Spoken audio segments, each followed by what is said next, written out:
and welcome to Top Rope Reality episode 28, right here on YouTube. That's right. 28. Getting a little one step closer to Dirty 30. Dirty 30 coming up soon. Let's get started with your boy, John Cena. I'm aware. He was able to escape the beating from Brock Lesnar. He looked a whole lot better, which I didn't like. Of course not. But Vince said we got to make him look good. They got to make him look good. And the bad thing about it, good in the last 15 years. I know, it's like I lost.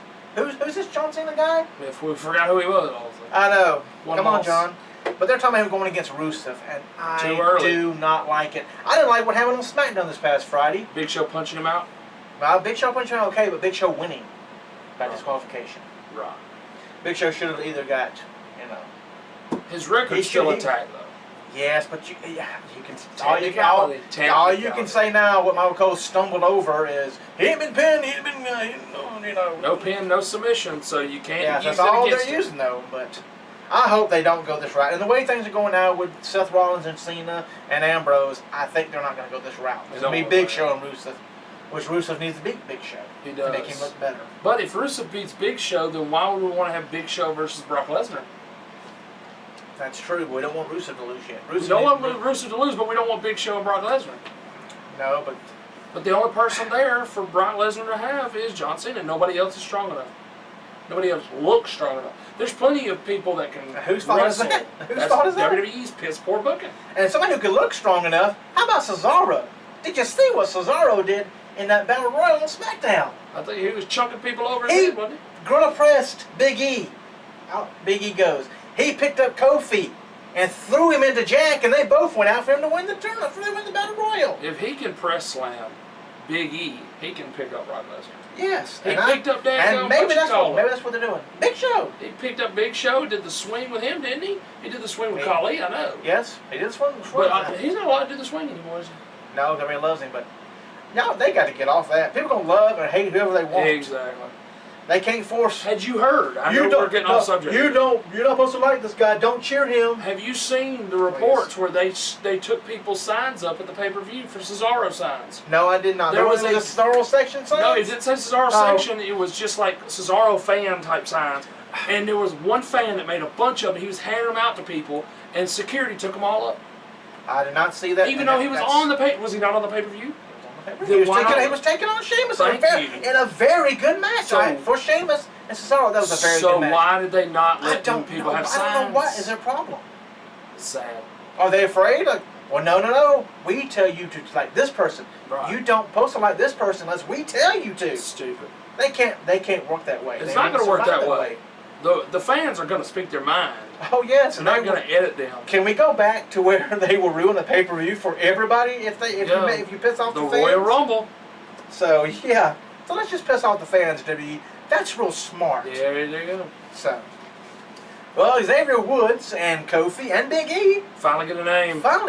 According to Xavier Woods. Yes, I won't until I see it scrolled underneath there when they come out to the ring. Which they're never on Raw or SmackDown. Maybe things are going to change. They're the live event team is what I would like to call them. Yes, but being fan favorites, and we got heels as tag team champions right now. We can't have Goldust and Stardust versus the Usos over and over and over and over again. But right now they're going to be called, supposedly by Xavier Woods, they're being called the Speed Force.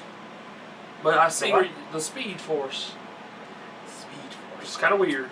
I know. Somebody said that Xavier Woods needs to quit reading comic books. I think he went to NXT and just pulled out two names out of the hat. You know the hat they used to name? They use the hat, yes. Name people? Yes. But he also is referring to the group of smart, athletic friends. Kind of weird.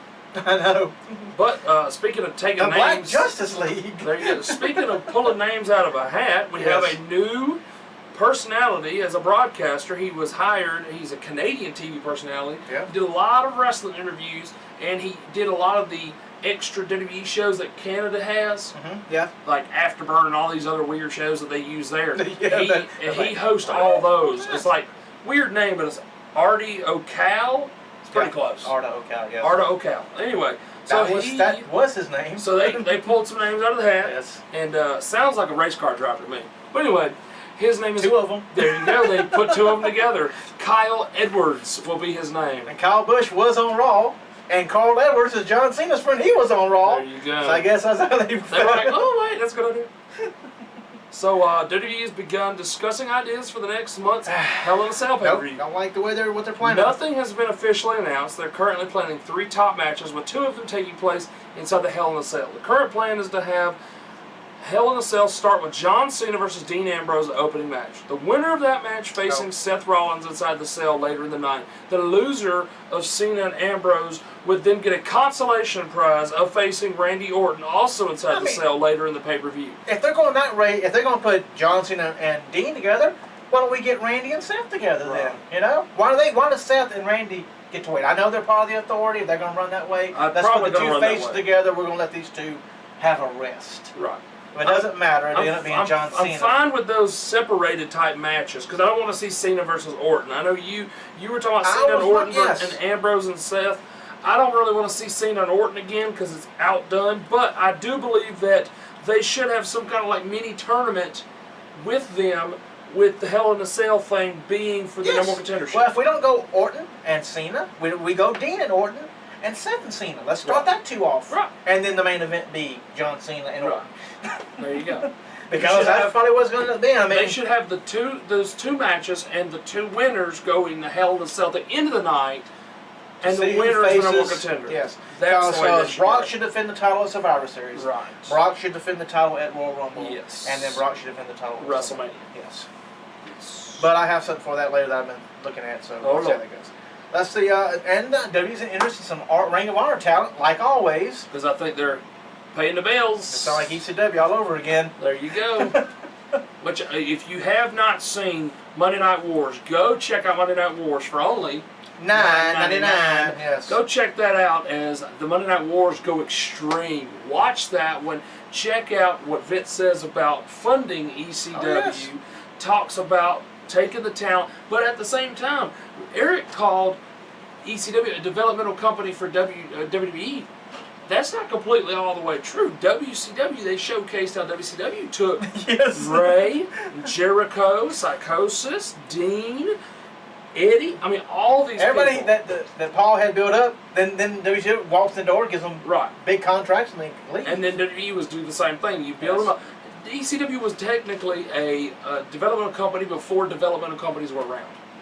In a way. And it really and truly, if it wasn't for ECW, WWE and WCW would not be where they were at that time. You're right. Because they got their talent. It's very done. You didn't know anything. Very good. I mean, it's worth the price. I mean, that's what's surprising me, that they were making a point to tell you, if you bought Night of Champions on pay-per-view, you paid this when you could watch Night of Champions and all these other pay-per-views for this price. Exactly. They were doing that, and I said, they are already cutting away from pay-per-views. Right. So it may be before the end of the year, you won't be able to see a WWE pay-per-view. Right. You have to watch it on the network. I think if they take it away from pay-per-views, people will be forced to buy it. I think they're going to. But I say that's like saying we don't want to deal with them anymore. Let's say that we were going to pay $59 when you pay $9.99. Yeah, exactly. So that's kind of like killing business for the pay-per-view. Yep. So also, the top 5 of the power rankings. Number 5 is Dolph Ziggler. Number 4, Randy Orton. I always see that. Number 3, Money in the Bank winner Seth Rollins. Yep. Number 2, John Cena. And number 1. Rightfully so. Yeah, number 1, rightfully so. The World Heavyweight Champion, Brock Lesnar. And then you came up with these power rankings for the tag teams Yes, according to kind of where they're at right now. Yeah, the top 25. With you got number 4, the Wyatt family, because they're destroying the whole gimmick. They are. Number 3 with Big Show and Mark Henry, who are individually dealing with Rusev right now, so they're not even really being a tag right now. No, I think after next time we do it, they won't be in here. They'll be just down to 3 tag teams. Right.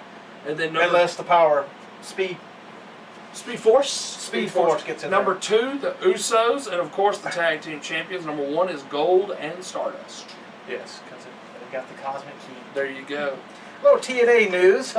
Boy, talent is just they're falling off the face of the earth. Falling in that door. Oh, you can take bookings. Just don't be on pay-per-view or on their TV. But you can take any bookings you want. There you go. Numerous top talent contracts have either already expired or expiring soon, including names like Bully Ray, Samoa Joe, Kurt Angle, please come to WWE, Gail Kim, who's got plenty of money because her husband works for Food Network. She's fine. She's good. And Austin Aries. TNA not offering significant new deals to top talents like Bully Ray and Samoa Joe is being taken as a sign TNA is serious. I would take counts. all of them, but Gail Kim's never coming back. No, Gail Kim said she ain't going. So I would take all of them would be great. All of those would be great.